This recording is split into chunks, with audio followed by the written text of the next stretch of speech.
To study विज्ञान प्रकाश। तो दोस्तों एनटीए यूजीसी नेट एग्ज़ाम का जो पेपर 1 होता है, तो इस पेपर में कुल मिला के 50 प्रश्न पूछे जाते हैं। इसके पहले 2 लेक्चर आपके हो चुके हैं और दोनों लेक्चर में हमने क्या क्या पढ़ा था उसको थोड़ा सा रिकॉल कर लेते हैं। उसके बाद आज का जो टॉपिक है, आज की जो क्लास है उसको स्टार्ट करते हैं। तो आपका इसमें कुल मिला के जो पहला टॉपिक है वो है शिक्षण अभिक्षमता, यानी कि टीचिंग एप्टीट्यूड। अच्छा, आपको पूरा बता दें तो जो आपका पहला पेपर होगा इसको टीचिंग एंड रिसर्च एप्टीट्यूड के नाम से जाना जाता है। कुल 50 प्रश्न और हर टॉपिक से लगभग 5 प्रश्न एग्ज़ाम में पूछे जाते हैं, तो ये आप लोग ध्यान रखिएगा। शिक्षण अभिक्षमता के बारे में हम लोग क्या क्या पढ़ चुके हैं लेक्चर 1 और लेक्चर 2 में, दोनों का लिंक वीडियो के डिस्क्रिप्शन में है, आप लोग जाके देख लीजिएगा ज़रूर। तो यहाँ पर शिक्षण अभिक्षमता हम लोग जान चुके हैं कि टीचिंग एप्टीट्यूड क्या होता है, एजुकेशन एंड टीचिंग हम लोग पढ़ चुके हैं। इसके अलावा जो शिक्षा का अर्थ होता है, व्यापक अर्थ और संकुचित अर्थ, ये भी डिस्कस कर चुके हैं। एक नई चीज़ जान लेते हैं डेलोर कमीशन के बारे में, जिसकी स्थापना होती है 1996 में, 1996 में। और डेलोर कमीशन का जो गठन किया गया था ये यूनेस्को के द्वारा किया गया था। इसका जो नाम था रिपोर्ट का क्या था, learning the treasure with in. इस रिपोर्ट में शिक्षा के द्वारा शिक्षार्थियों में मानवाधिकार, सामाजिक उत्तरदायित्व, सामाजिक समानता, लोकतांत्रिक भागीदारी, सहिष्णुता, सहकारी भावना, कोऑपरेटिव स्पिरिट, रचनात्मकता, पर्यावरण के प्रति संवेदनशीलता, शांति, अहिंसा, प्रेम आदि मूल्यों पर विकसित करने पर बल दिया गया था। तो ये एग्ज़ाम में यही बनेगा कि डेलोर कमीशन कब गठित हुआ था, 1996 में, किसके द्वारा, यूनेस्को के द्वारा। रिपोर्ट का नाम learning the treasure with in, ठीक है, इतना जान लीजिए। शिक्षण से संबंधित जो महत्वपूर्ण धारणाएं हैं वो भी हम लोग जान चुके हैं, जैसे कि 3 पिलर्स होते हैं, जैसे कि क्यों, कैसे और क्या। और इसके अलावा जो शिक्षण से संबंधित सबसे महत्वपूर्ण वाद है, तो ये एक आपका होता है आइडियलिज्म, यानी कि आदर्शवाद। तो इसमें यह माना जाता है कि जो मोरल वैल्यूज़ हैं वही शिक्षा के मूल अर्थ में होते हैं। इसके बाद एक होता है नेचरलिज्म, यानी कि प्रकृतिवाद। इसमें प्रकृति को ही शिक्षक माना गया है। डिटेल में हम लोग पढ़ चुके हैं, तो यहाँ पर बहुत ज़्यादा समय आप लोगों को नहीं देंगे और बिल्कुल थोड़ा सा पढ़ते हुए आगे बढ़ेंगे। फिर बात आती है यहाँ पर प्राग्मेटिज्म की। इसका जो उद्भव हुआ ये अमेरिका में हुआ, जॉन डेवी ने इसका उद्भव किया था, मतलब इसके प्रतिपादक माने जाते हैं जॉन डेवी। यहाँ पर बेसिकली बात की जाती है कि मतलब जो अनुभव है आपका वही सब मूल्यों की कसौटी है, तो आपका जो पर्सनल एक्सपीरियंस है। और इसके बाद आता है आपका अस्तित्ववाद। तो इसके प्रतिपादक हैं कौन, किर्केगार्ड इसके प्रतिपादक हैं। इसमें जो इंडिविजुअल आपकी पर्सनालिटी है इस पर बल दिया जाता है। इसके बाद एक और आता है जो कि बहुत इंपॉर्टेंट है, ये है आपका अस्तित्ववाद, ठीक है। अस्तित्ववाद के बाद क्या आता है, योगा। तो अस्तित्ववाद तो आपको जान ही रहे हैं कि ये अपने आप को जानो। इसके बाद आता है योगा। योगा के 8 घटक होते हैं, यम या आत्मनियंत्रण, यानी कि सेल्फ कंट्रोल। तो यम, नियम, आसन, प्राणायाम, प्रत्याहार, धारणा, समाधि, तो ये 8 घटक हैं योग के। इसको आप ऐसे समझिए, यम यानी कि सेल्फ कंट्रोल, नियम यानी कि ऑब्जर्वेंस, आसन मतलब पोस्चर, प्राणायाम ब्रेथ कंट्रोल, प्रत्याहार रेस्ट्रेंट, धारणा कंसंट्रेशन और समाधि होता है आपका मेडिटेशन। तो ये सारी चीज़ें हम लोग पढ़ चुके हैं। अब हम लोग जानेंगे कि जो nature and characteristics of teaching होती है वो क्या होती है, शिक्षण की प्रकृति और विशेषताएं।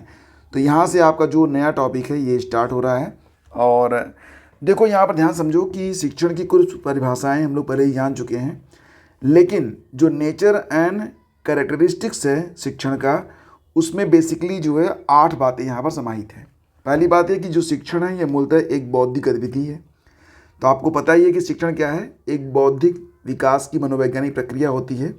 और शिक्षक की सभी गतिविधियाँ, जैसे कि शिक्षण उद्देश्य क्या है, पाठ्यक्रम क्या होगा, कैसे पढ़ाना है, यानी कि शिक्षण प्रविधि, मूल्यांकन इत्यादि का उद्देश्य बौद्धिक विकास होता है। तो बौद्धिक गतिविधि, इंटेलेक्चुअल एक्टिविटी, ये पहली शर्त होती है शिक्षण की। शिक्षण के 2 मॉडल्स होते हैं, टीचिंग मॉडल्स होते हैं। एक होता है यहाँ पर प्रशिक्षक केंद्रित, यानी कि जो पेडागॉजिकल अप्रोच जिसको आप कहेंगे, पेडागॉजिकल अप्रोच। इसमें क्या होता है कि ये परंपरागत दृष्टिकोण है, इसमें शिक्षक का सर्वोच्च स्थान होता है। दूसरा होता है शिक्षार्थी केंद्रित। लेकिन जब शिक्षण की प्रक्रिया स्टार्ट होती है तो दोनों, मतलब ना तो पूर्ण रूप से जो शिक्षण कार्य होगा वो प्रशिक्षक केंद्रित हो सकता है कि अध्यापक जो चाहेगा वही पढ़ाएगा, और ना तो पूरी तरह से यह शिक्षार्थी पर डिपेंड करेगा कि शिक्षार्थी के मन में जो है हम वही पढ़ाएंगे। दोनों के बीच का जो रास्ता होता है उसी पर जो आपका जो शिक्षण है वो आगे बढ़ता है। इसके अलावा फ्रेंड्स अगर देखेंगे तो शिक्षण के विभिन्न स्तर माने जाते हैं, यानी कि यहाँ अगर बात करें तो डिफरेंट लेवल्स ऑफ टीचिंग में आगे आपको बताएंगे।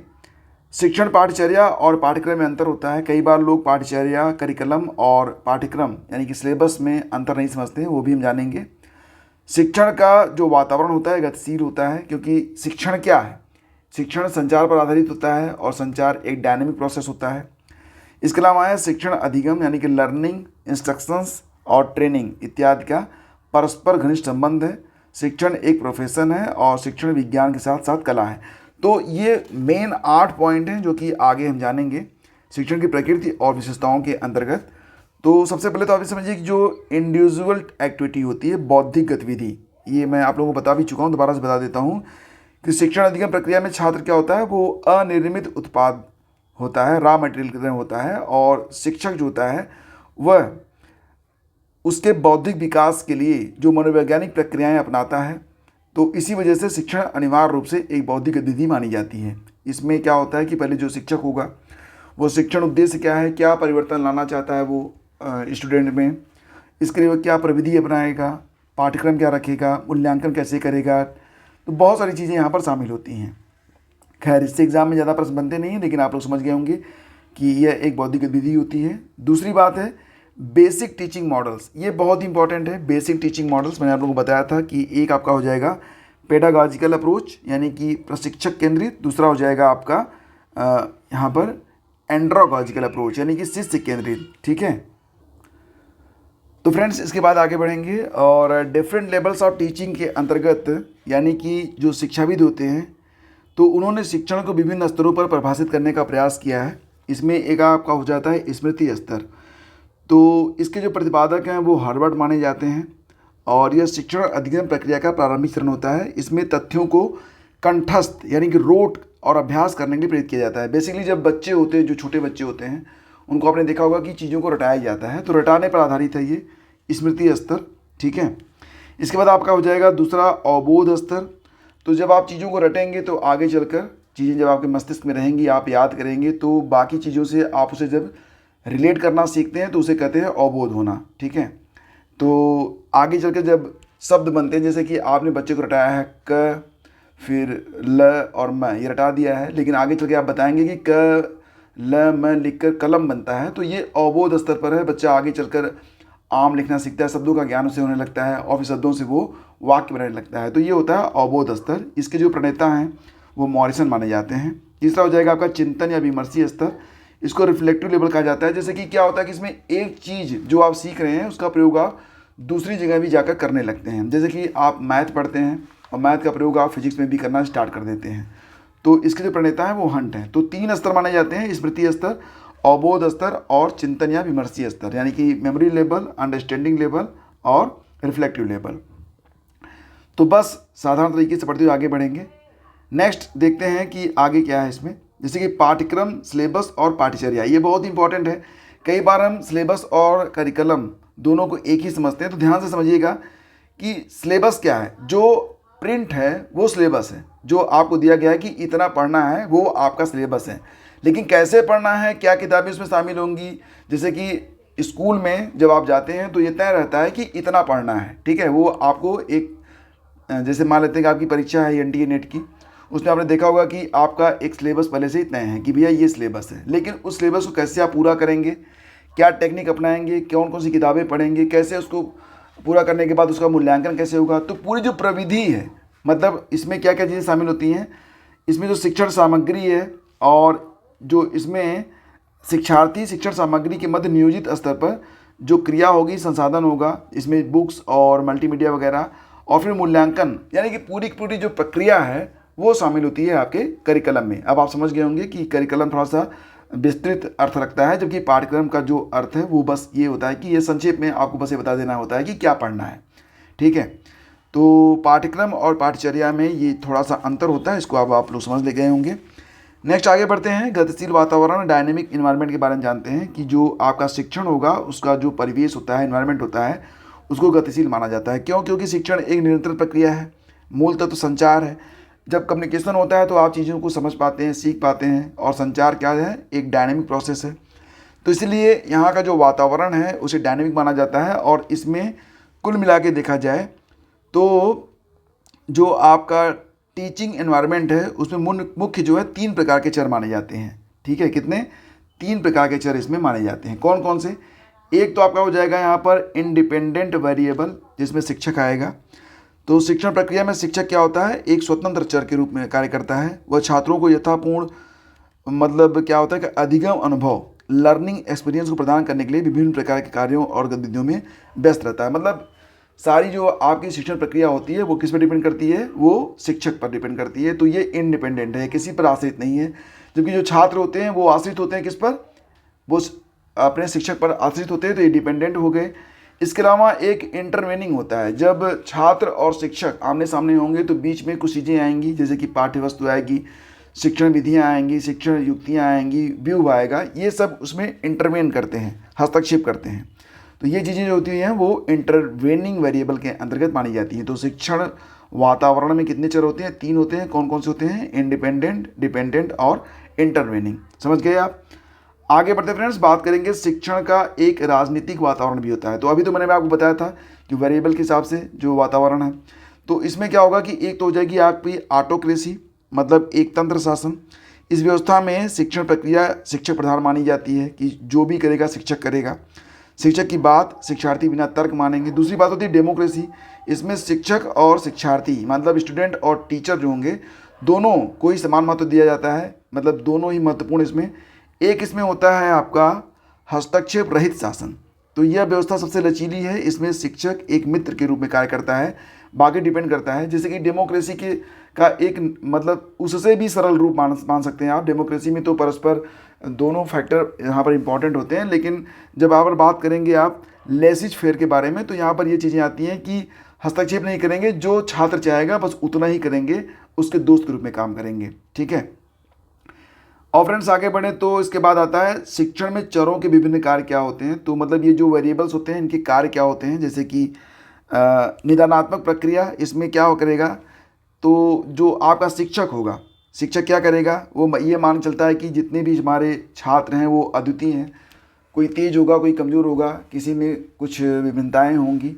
तो सबकी विभिन्नताओं को ध्यान में रखते हुए हम क्या करेंगे? हम उसके लिए डायग्नोज करेंगे कि किसको किस स्तर की शिक्षा प्रदान करनी है। दूसरी बात उपचारात्मक, मतलब जो कमियां निकल के सामने आएंगी फिर हम क्या करेंगे? उनको प्रेस्क्रिप्टिव फंक्शन, यानी कि हम उनके लिए उपचारात्मक प्रक्रिया अपनाएंगे। और तीसरी बात होती है फिर उसका मूल्यांकन करेंगे, इवैल्यूएट फंक्शन। आप समझ गए होंगे कि शिक्षण में जो चर होते हैं उसके जो विभिन्न कार्य होते हैं वो क्या होते हैं। तो फ्रेंड्स आगे बढ़ते हैं। शिक्षण अनुदेश और अधिगम, ये आपका जो है नेक्स्ट होता है। यानी कि अगर शुरू मैंने आपको बताया था ना कि कुल मिला के जो आपके शिक्षण की प्रकृति और विशेषताओं में जो 8 बिंदु होते हैं उसमें 7वां बिंदु यही है। शिक्षण क्या है? शिक्षण अनुदेश और अधिगम के बारे में बात हो रही है। ये बेसिकली आपका जो है 6ठा पॉइंट था। ठीक है। टीचिंग, इंस्ट्रक्शंस एंड लर्निंग, तो तीनों जो हैं वो एक दूसरे से संबंधित हैं। और ध्यान दीजिएगा कि जो शिक्षण है वो मूल रूप में एक ऐसा कार्य है जो अधिगम को यानी कि सिखाने को संभव बनाता है। इसलिए जब तक छात्र शिक्षण उद्देश्यों के अनुरूप को सीखेंगे नहीं, इसको निरर्थक ही माना जाएगा। तो शिक्षण और अधिगम साथ साथ चलते हैं। जब आप शिक्षण करेंगे तो अधिगम साथ साथ चलेगा। शिक्षण किसी व्यक्ति को शिक्षित करने का मुख्य साधन होता है। तो बेसिकली तीनों चीज़ें एक साथ यहाँ पर एक दूसरे पर डिपेंड करती हैं। आगे बढ़ेंगे और आपका ये जो नेक्स्ट पॉइंट है उसको देख लेते हैं। शिक्षण एक समव्यवसाय है। तो शिक्षण वर्तमान में क्या है? व्यवसाय का मतलब होता है कि उससे आपकी जीवन पूर्ति भी हो सके और आप अपना कार्य भी कर सकें। अगर हम आधुनिक दृष्टि से किसी प्रोफेशन को डिफाइन करें तो उसमें मुख्य रूप से 5 बातें निकल के सामने आती हैं। ठीक है। पहली बात होगी कि विशेष बौद्धिक और शैक्षिक प्रशिक्षण चाहिए जो कि दिया जाता है शिक्षकों को। दूसरी बात है कि समाज की मान्यता होनी चाहिए। तीसरी बात, इसमें उच्च स्तर की स्वायत्तता होनी चाहिए। चौथी बात, विशेष कानूनी अधिकार। और 5वीं बात, व्यवहार या किसी संस्था द्वारा नियमित किया जाना चाहिए। तो सारी चीज़ें इसमें शामिल हैं। इसलिए शिक्षण को एक प्रोफेशन के तौर पर अब माना जाता है। और teaching is science as well as art. तो टीचिंग क्या है? एक विज्ञान भी है और एक कला भी है। ठीक है। तो हम सिस्टमैटिक वे में आगे बढ़ते हैं, इसलिए यह एक विज्ञान है और हम कुछ ऐसी कलाओं के माध्यम से अपना जो ज्ञान है उसको प्रदर्शित करते हैं ताकि जो बच्चे हैं उसको सीख सकें। तो यह एक कला भी है। खैर फ्रेंड्स, यहाँ पर मेरा जो मुख्य उद्देश्य है इस पूरे लेक्चर का वो ये है कि आप लोगों को टीचिंग एप्टीट्यूड के बारे में जो भी चीज़ें यहाँ पर हैं उनको मैं आपको बता सकूँ। अभी इसमें बस थोड़ा सा और बचा हुआ है, उसको हम अपने चौथे लेक्चर में कंप्लीट कर लेंगे। तो थोड़ा सा बने रहिए आप लोग हमारे साथ। देखिए बहुत कम लोग वॉच कर रहे हैं तो थोड़ा सा मोटिवेशन कम मिलता है, क्योंकि एक तो कम लोग वॉच करते हैं, तो दूसरी बात होता है कि नीचे जो है आप कमेंट वगैरह नहीं करते हैं कि क्लास कैसी लगी। अगर क्लास अच्छी है तो भी बताइए और वीडियो को लाइक और शेयर करिए ताकि अधिक से अधिक लोग जो है यहाँ पर जुड़ सकें। जब संख्या थोड़ी ज़्यादा होती है ना तो पढ़ाने में भी अच्छा लगता है और फिर जो क्लासेज होती हैं वो भी नियमित हो जाती है। मैं सही बता रहा हूँ, जब व्यूज़ और लाइक्स बहुत कम होते हैं तो मन में एक संशय रहता है टीचर के कि हम जो पढ़ा रहे हैं वो बच्चों को समझ में आ रहा है, उपयोगी है या नहीं है, और क्या क्लासेस चलनी चाहिए या रोक देनी चाहिए क्योंकि बहुत कम लोग इंटरेस्ट दिखा रहे हैं। तो कई फैक्टर होते हैं। तो बेसिकली यहाँ पर अगर मान लेते हैं 500 लोग ही देखते हैं, उसको 400 लोग लाइक करके जाते हैं, तो मुझे लगता है कि नहीं, क्लासेज जितने भी लोग जुड़ रहे हैं उनको अच्छी लग रही है।